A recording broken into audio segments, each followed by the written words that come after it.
Well, after 11 years and 545 chapters later, Fairy Tail is finally done. One of the most popular manga and anime franchises in both Japan and internationally has finally decided to rest. To be honest, I'm kinda happy it did. It definitely was a series that was being held on by popular demand, and it really stopped saying anything new for quite a while now. I think with the combination of the lack of creativity and my broadening in the taste of anime and manga that I read and watch, that I really just kind of lost interest with the series. To make things clear, I don't hate the series. In hindsight, I think it's a type of anime that's easy to consume for someone that's new to the medium and can get them introduced. Like Bleach, One Piece, Attack on Titan, things like that. Easy works for them to understand basic ideas of what anime is. I remember a few years ago, newbie me sat down for the first time and watched the first episode of Fairy Tail and thinking, God damn, this is badass. You have one guy that's shooting fire out of his ass, and you have another girl that has a key that unlocks other celestial spirits, one which can summon a fucking tsunami. You got your talking animal companion for good measure, and you've got all these other people with unique powers as well. Is any of the stuff that I just described groundbreaking? Nah, not at all. But does it make it complete and utter trash? No, I don't think so either. At the worst, it became uninspired, complacent for what it had. It didn't try to go ahead and broaden its horizons and experiment with new ideas. One great example of this would be the infamous fact that no one dies in this series. And yes, I know that deaths in a literary sense don't always have to be significant or don't always increase the quality, but the problem with this series is that it acts like people are going to die. In the final arc, almost every person that was written up and it almost seemed as if they were going to die, they came back somehow. Which begs the question, what was the point of writing all that stuff up?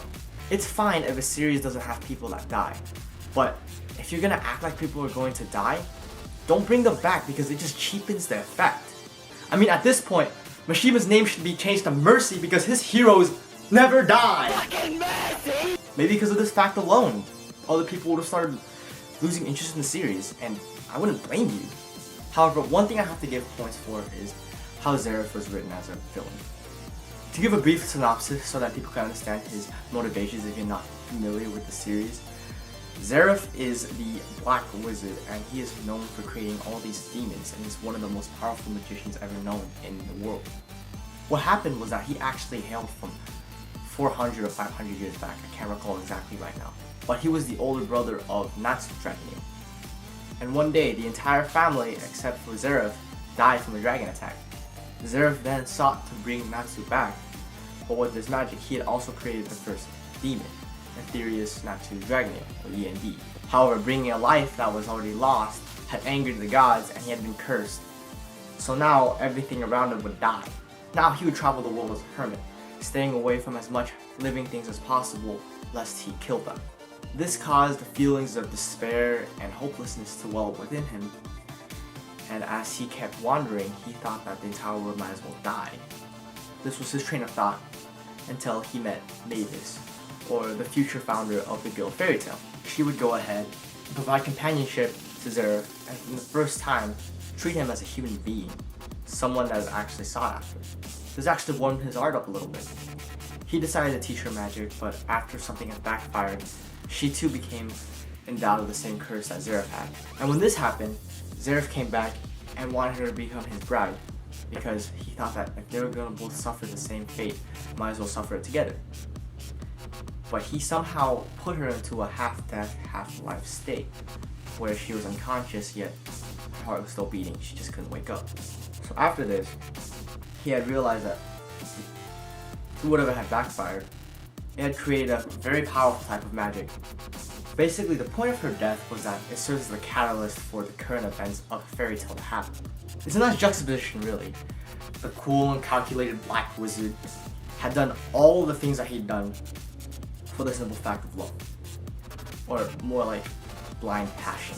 He has created countless demons that have spread death and destruction everywhere, and raised up an entire nation that would go to war in his name, because he just wanted to get that one person back.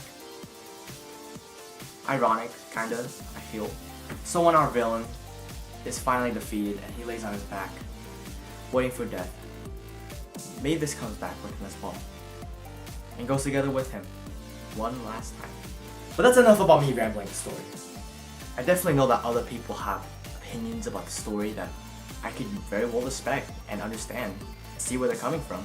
I know the series' popularity is very controversial and a lot of people see it with contempt or praise. Some say that I don't like how it portrays shonen or the simple reason that goddamn fan service. And you know what? They're right. In some parts, the fan service got really bad that it bothered even me. Like this. The hell is this? You're gonna do this here? Now? To know, this isn't a strictly fairy tale problem. This is a more of, we don't know how to make our fights interesting because we're lazy, so we're gonna fill it with boobs instead.